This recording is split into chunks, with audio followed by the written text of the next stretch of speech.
Hello, good morning. ഇരുളിനെ വകമാറ്റി പ്രഭാതത്തിൻ്റെ കിരണങ്ങൾ ഭൂമിയെ തൊടുമ്പോൾ പ്രകൃതിയിലെ ജീവജാലങ്ങൾ ഉണർന്ന് പാടുവാൻ തുടങ്ങി. അവയൊരിക്കലും ക്ഷീണമാണ്, പ്രയാസമാണെന്ന് പറഞ്ഞ് അവയിരിക്കാറില്ല. എല്ലാ ദിവസവും പ്രഭാതത്തിൽ അവയുണർന്ന് അവരുടേതായിട്ടുള്ള ജീവിതചര്യകൾ അവർ ചെയ്യും.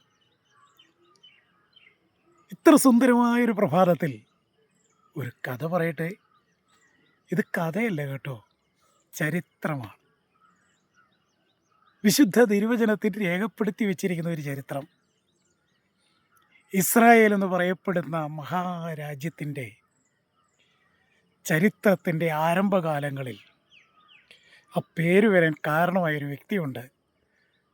അത് അബ്രഹാമിൻ്റെ മകനായ യാക്കോബിൽ നിന്നാണ് ഇസ്രായേൽ എന്നുള്ള ആ പേര് ഉത്ഭവിക്കുന്നത്. ദൈവം കൊടുത്ത പേര് ഇസ്രായേൽ, പേരുമാറ്റി ദൈവം. അദ്ദേഹത്തിൻ്റെ ഇളയ മകനാണ് ബെന്യാമീൻ എന്ന് പറയപ്പെടുന്ന ബെഞ്ചമിൻ ഗോത്രം. അദ്ദേഹത്തിൻ്റെ 12 മക്കൾ, അല്ലെങ്കിൽ യാക്കോബിൻ്റെ 12 മക്കളെയാണ് ഇസ്രായേലിലെ 12 ഗോത്രങ്ങൾ എന്നറിയപ്പെടുന്നത്. അവസാന കാലമായപ്പോൾ ഈ പിതാവായ യാക്കോബ് തൻ്റെ മക്കളെയെല്ലാം അടുക്കൽ വിളിച്ചിട്ട് എല്ലാ അനുഗ്രഹങ്ങളും നൽകി. ഉൽപ്പത്തി പുസ്തകം 49-ാം അധ്യായം. അതിൽ ഇളയ മകനായ ബെന്യാമിനെ വിളിച്ചിട്ട് താൻ പറയുന്നൊരു അനുഗ്രഹ വാക്കുണ്ട്. ഇവൻ കടിച്ചു കീറുന്ന ചെന്നായാണ്. രാവിലെ തോറും ഇവൻ നിര പിടിച്ച് വിഴുങ്ങും, വൈകുന്നേരത്ത് അവൻ പങ്കിടും. നോക്കിയേ, ഒരു ഇളയ മകന് കൊടുത്ത ഒരു അനുഗ്രഹമായിട്ട് ആണ് ഇതിനെ രേഖപ്പെടുത്തിയിരിക്കുന്നത്. ഒരു ഇളയ മകനോട് പറയാവുന്ന വാക്കുകളാണോ അത്? അല്ല. ഈ ബെന്യാമിൻ ഗോത്രം, ബെഞ്ചമിനെ കുറിച്ച് പഠിച്ചാൽ ഇദ്ദേഹത്തിൻ്റെ ഈ മകൻ്റെ ജനനത്തോടുകൂടി തൻ്റെ മാതാവ് മരിച്ചു. മാതാവ് തൻ്റെ വേദനയോടുകൂടിയുള്ള ആ കുഞ്ഞിന് ജന്മം നൽകുമ്പോൾ ഈ ലോകത്തിൽ നിന്ന് മാറ്റപ്പെടുകയാണ്. മാറ്റപ്പെടുന്നതിന് മുമ്പ് തൻ്റെ കുഞ്ഞിനെ വിളിച്ച ഒരു പേരാണ് ബെനോനീം. ബെനോനീം എന്ന വാക്കിൻ്റെ അർത്ഥം സൺ ഓഫ് ദ സോരോ, എനിക്ക് വ്യസനം തന്നവൻ, എനിക്ക് സങ്കടത്തിൻ്റെ മകൻ എന്നാണ് അതിൻ്റെ അർത്ഥം. എന്നാൽ പിതാവായി യാക്കോബ് ഈ മകനെ കരങ്ങളിലെടുത്തിട്ട് പറഞ്ഞു, ഇവൻ ബെനോനീമല്ല, ഇവൻ ബെഞ്ചമിനാണ്, അല്ലെങ്കിൽ ബെന്യാമീൻ. ദാറ്റ്സ് അതിൻ്റെ അർത്ഥം, ഇവൻ son of the right hand, ഇവൻ ബലമാണ്, ഇവൻ ശക്തിയാണ്.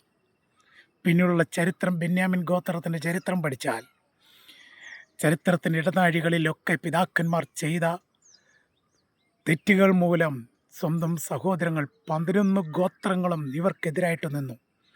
ഇവർ തകർത്ത് കളയാൻ ഇവരെ ശ്രമിച്ചു. സമൂഹത്തിന് മുമ്പിൽ അപമാനിക്കപ്പെട്ടു, നിന്ദിക്കപ്പെട്ടു. എന്നാൽ കാലം കഴിഞ്ഞപ്പോൾ ഇവരുടെ പേര് തിരുവചനത്തിൽ രേഖപ്പെടുത്തിയത് എങ്ങനെയാണെന്നറിയാമോ? ഇസ്രായേലിൻ്റെ 1ാമത്തെ രാജാവിനെ തിരഞ്ഞെടുക്കുമ്പോൾ ദൈവം തിരഞ്ഞെടുത്തത് ഈ ബെന്യാമിൻ ഗോത്രത്തിൽപ്പെട്ട ശൗലിനെയാണ്. അതോടൊപ്പം തന്നെ പുതിയ നിയമത്തിലേക്ക് കടന്നു വരുമ്പോൾ ലോകത്തിൻ്റെ വൻകരകളിലേക്ക് പോയി ക്രിസ്തുവിൻ്റെ മാറാത്ത സുവിശേഷത്തെ അറിയിക്കുവാൻ ദൈവം ഉപയോഗിച്ച ഭക്തൻ്റെ ഗോത്രം ബെന്യാമിൻ ഗോത്രം. അപ്പോസ്തലനായ പൗലോസിൻ്റെ ഗോത്രം ബെന്യാമിൻ ഗോത്രം. അതാണ് ബെന്യാമിൻ ഗോത്രക്കാരൻ, പരീശന്മാരിൽ പരീശൻ എന്നൊക്കെ പൗലോസ് വളരെ ധൈര്യത്തോടെ, കോൺഫിഡൻസോടെ പറയുന്നത്. ഞാൻ പറയാൻ വന്ന ഇതല്ല. ഒരിക്കൽ തള്ളപ്പെട്ട് കഴിഞ്ഞത്, ഒരിക്കൽ എല്ലാവരും ഉപേക്ഷിച്ചത്, വേദനയെന്ന് പറഞ്ഞത്, ശപിക്കപ്പെട്ടതിനെ എങ്ങനെയാണ് ദൈവം ഇത്രമാത്രം തലമുറകളെ ഉയർത്തിയത്? ഒരൊറ്റ കാരണമേ ഉള്ളൂ. രാജ്യം 2ആയി വിഭജിക്കപ്പെട്ടപ്പോൾ, വടക്കേ ഗോത്രവും തെക്കേ ഗോത്രവും ഒന്ന് രാജ്യം വിഭജിക്കപ്പെട്ടപ്പോൾ ഈ ബെന്യാമിൻ ഗോത്രം ചേർന്ന് നിന്നത് യഹൂദ ഗോത്രത്തോടെയാണ്. എന്ന് പറഞ്ഞാൽ സ്തുതിയോടുകൂടെ, ആരാധനയോടെ കൂടെയുള്ള വാസം, സ്തുതിയോടുകൂടെയുള്ള വാസം, ഏകസത്യ ദൈവത്തെ ആരാധിച്ചു കൊണ്ടുള്ള ജീവിതം ആരംഭിച്ചപ്പോൾ അവൻ്റെ ജീവിതം മാറി, അവൻ്റെ തലമുറകൾ അനുഗ്രഹിക്കപ്പെട്ടു.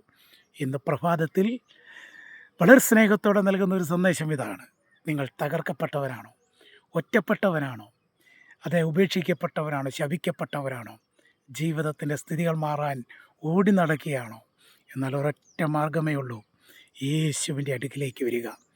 യേശുവിൻ്റെ അടുക്കൽ വന്നാൽ, ഈ ക്രിസ്തുവിനെ അറിഞ്ഞാൽ, ഈ ക്രിസ്തുവിനെ ആരാധിച്ചാൽ ജീവിതത്തിൻ്റെ സ്ഥിതികൾ മാറും. എന്ന് പറഞ്ഞാൽ നിത്യജീവൻ ലഭിക്കും. നിത്യനരകത്തിന് യോഗ്യമായ ജീവിതത്തിൽ നിന്ന്, നിത്യമരണത്തിൽ നിന്ന് നിത്യജീവങ്കിലേക്ക് പോകാൻ ഒരൊറ്റ മാർഗ്ഗമേ ഉള്ളൂ. അത് കർത്താവ് യേശു ക്രിസ്തുവിൻ്റെ മാർഗ്ഗമാണ്. അതുകൊണ്ട് ഇന്ന് പ്രഭാതത്തിൽ സ്നേഹത്തോടെ നിങ്ങളെ ആ ക്രിസ്തുവിൻ്റെ സ്നേഹത്തിലേക്ക് സ്വാഗതം ചെയ്യുന്നു. തകർക്കപ്പെട്ടവരെ പണിയുന്ന, വേർപെട്ടുപോയ ബന്ധങ്ങളെ പുതുക്കുന്ന, നഷ്ടപ്പെട്ടതിനെ മടക്കിത്തരുന്ന ഒരത്ഭുതവാനായ ദൈവമുണ്ട്, ശക്തനായ ദൈവമുണ്ട്. അവൻ ആദ്യനും അന്ത്യനുമാണ്. അവൻ അക്ഷയനായ ദൈവമാണ്, അദൃശ്യനായ ദൈവമാണ്, രാജാതിരാജാവാണ്, കർത്താതി കർത്താവാണ്. അവൻ വീണ്ടും വരുന്ന ഏകസത്യ ദൈവമാണ്. ഇന്ന് പകൽ ഈ കർത്താവിൽ വിശ്വസിക്കൂ. ദൈവം നിങ്ങളുടെ ജീവിതത്തെ അനുഗ്രഹിക്കും. Thank you. God bless you. Benny Chungappara.